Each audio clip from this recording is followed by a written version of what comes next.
Magandang umaga sa inyong lahat, magandang araw na linggo sa ating lahat mga kaibigan. Medyo mahaba ng buhok ko. So mga kaibigan, andito na naman tayo, mag-iingay na naman tayo dito sa social media mga kaibigan. So mga kaibigan, ang babasahin natin ngayon ay ang Genesis Kabanata 2, versikulo 15 mga kaibigan. Pero bago ang lahat, ako ay babati sa inyo ng magandang araw ng linggo. Ngayon ay araw ng pagsisimba sa mga mahilig sa pagsisimba. Sa mga naniniwala sa Panginoon, ang araw ng linggo ay isang banal na araw. At sa mga naniniwala sa mga sugal dyan, at sa mga mahilig magsugal, ang araw ng linggo ay ang kanilang katuwaan o kasiyahan mga kaibigan. At sa amin naman na nagtatrabaho, wala tayong magagawa dahil ito ang ating tungkulin. Kahit sabihin natin na ang mundo ay pinapangalagaan ng Panginoong Diyos, ngunit tayong mga tao ay alipin pa rin ng alituntunin ng mundo. Yun ang lagi nating tandaan mga kaibigan. Hindi tayo mabubuhay kung hindi tayo kakain. Kaya kailangan nating magsikap, magtrabaho para sa ating kabuhayan. Kahit sinabi ng Biblia na ang tao ay nabubuhay hindi dahil sa tinapay lamang o hindi sa mga salita na nagmumula sa bibig ng Diyos. Malinaw na mga kaibigan na ang tao ay binigyan ng Diyos ng Espiritu upang mabuhay. Pero ang Espiritu ng binigay ng Diyos ay sa ating katawan at ang ating katawan ay material.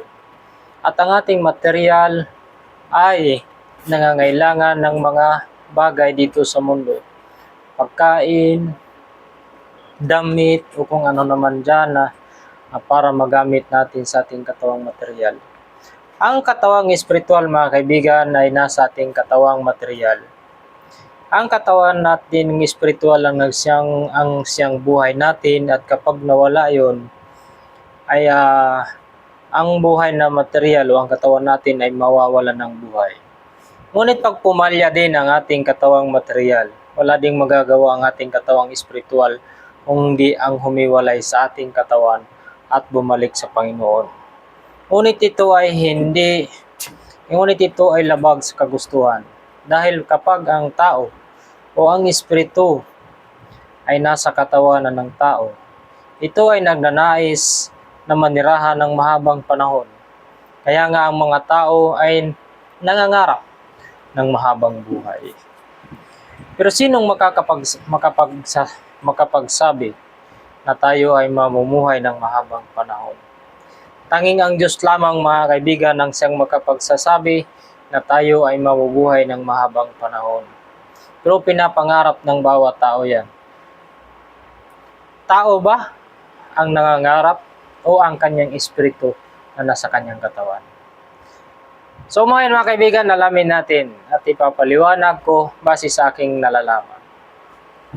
Ang nangangarap ay siyang mismong espiritu na nasa katawan ng tao dahil gusto niyang manirahan dito sa mundong ito ng matagal.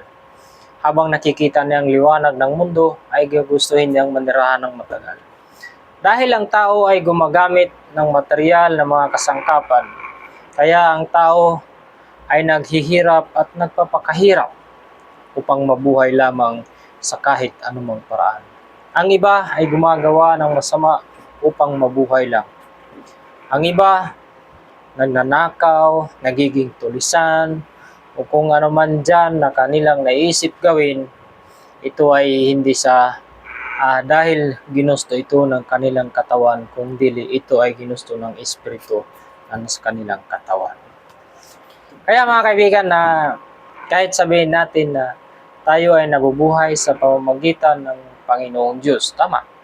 Ang katawan ng tao ay nabubuhay sa pamamagitan ng Panginoong Diyos. Kapag sinabi niya na ang espiritu na ito ay mapupunta sa katawan na yan, ang espiritu na yan ay mapupunta sa katawan na yan, at ang katawan na yan ay mabubuhay.